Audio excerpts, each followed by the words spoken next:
Well, Shane is in his crib, and Josh is reading to Mara. Is there anything else you want me to do before I drop? No, go get some rest. You know, Reva, about tomorrow night, Josh won't let me go to that party.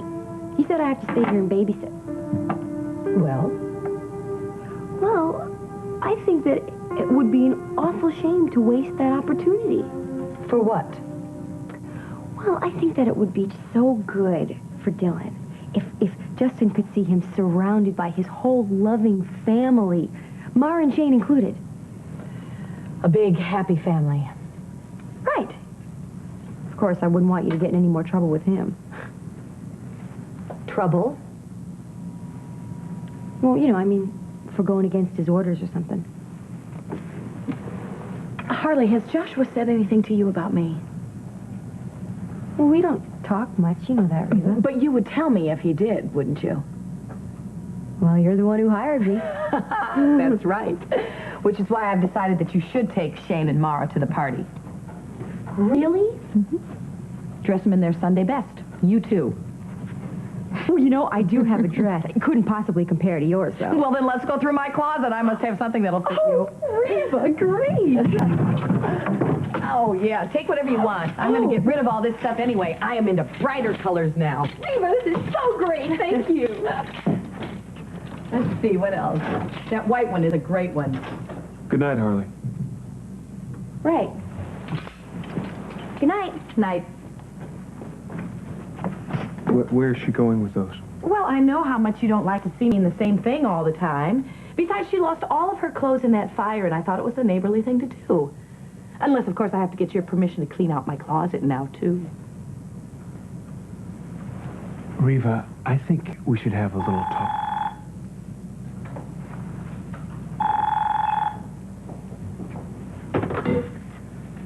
Hello. Yeah, Vanessa, listen, actually, it was business. Thank you for calling me back, but let me call you in the morning, okay, first thing. All right, thank you. Wait a second, wait a minute. Where are you going? To the country club. At this time of night, you're going to go to the country club? Oh, what, did I forget to tell you? I've got so many last-minute details I have to go over for Justin's party. I mean, you know how that is. When are you going to be back? Whenever I'm through taking care of business. You know how that is.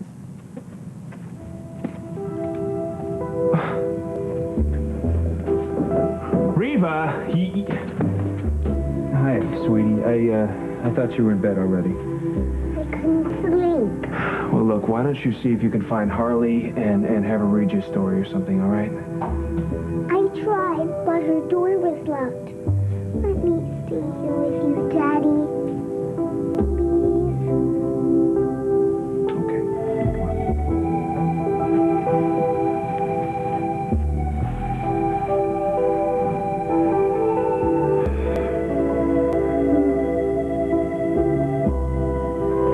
Fletcher, this Vaughn guy. I mean, how's he know so much about Roger Thorpe? He's the guy that brought Roger into the agency.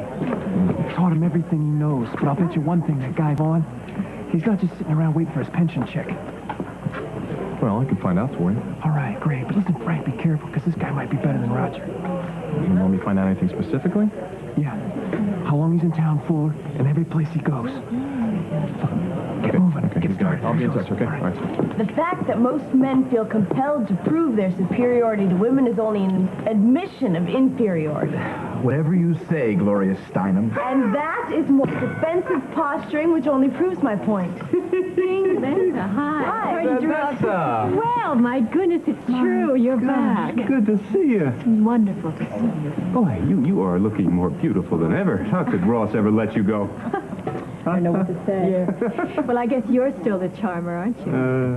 Vanessa, this is my colleague, Dr. Daniel St. John. Vanessa Chamberlain. Nice to meet you. My pleasure.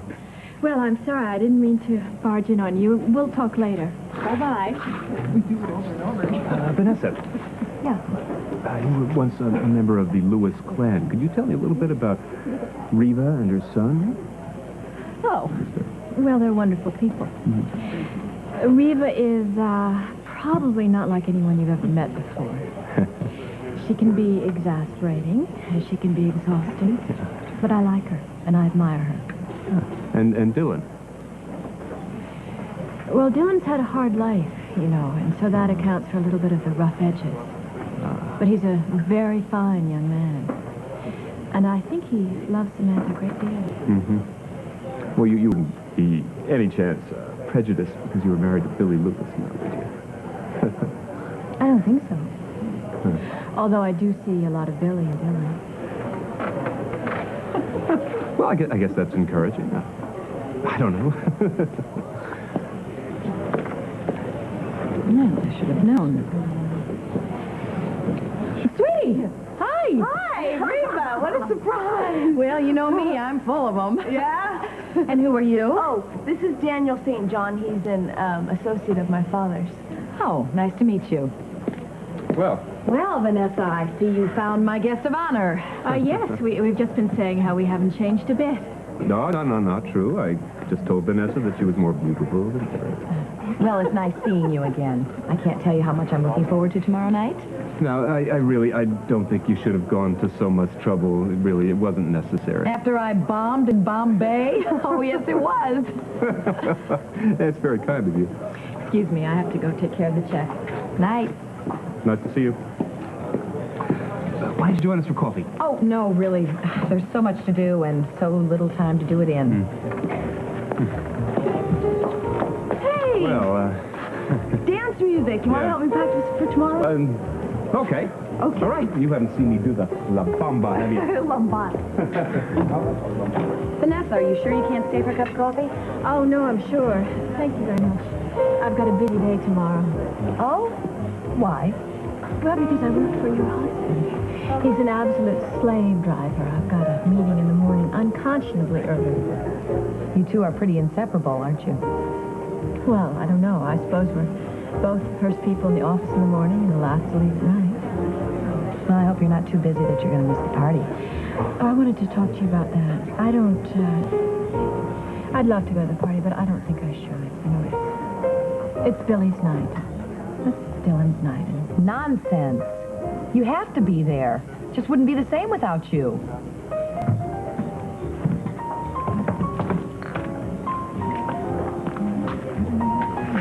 who's he? I don't know, but I'd love to find out. Yeah, but, how?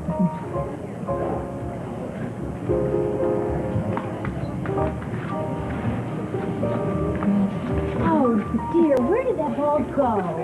I bet it's lost for good. You ladies looking for this? Oh, thank you. Oh, I'm Sydney, and this is Meg. Are you a new member here? No, I'm just dining with friends. I'm Daniel St. John. We're into doubles, if you're ever interested. She means tennis. Well, I'll keep that in mind. Bye. Oh, yeah. This guy was so damn arrogant. Like, I've never seen a neurosurgeon before. Oh, and this attitude just because he traveled and practiced abroad, please. Hell, I lived in Chicago for a year. Oh, you know, and he kept saying stuff like, I'm looking over Cedar's program to see if it fits up to my standards. Oh, I just wanted to... This guy was the biggest jerk I ever met in my life. His name wouldn't be Daniel St. John, would it? How do you know this bozo? We just met him. He's working with Justin on a research project. Well, this guy needs to research a personality, if you ask me. Well, why don't you give him some viewers? You've got plenty to spare. True. That's very true, Beth. But if I'm so damn adorable, why did Mindy stand me up tonight? Well, maybe she found someone taller, darker, more handsome. Don't give him a complex. Sorry. I don't think you have anything to worry about. She's going to you with the party tomorrow night, right? Yeah, it's kind of like taking your sister to prom, if you ask me. But, of course, we all know that Mindy still carries a torch for me. That's why all our relations went bust. Oh, God, and you're worried about Daniel being arrogant? See, there's correction here. I know that people worship me. People do not worship Daniel. True. Great. Where have I heard that before? Have I heard that somewhere? Don't start with me. I'm not here, Phil. Hello?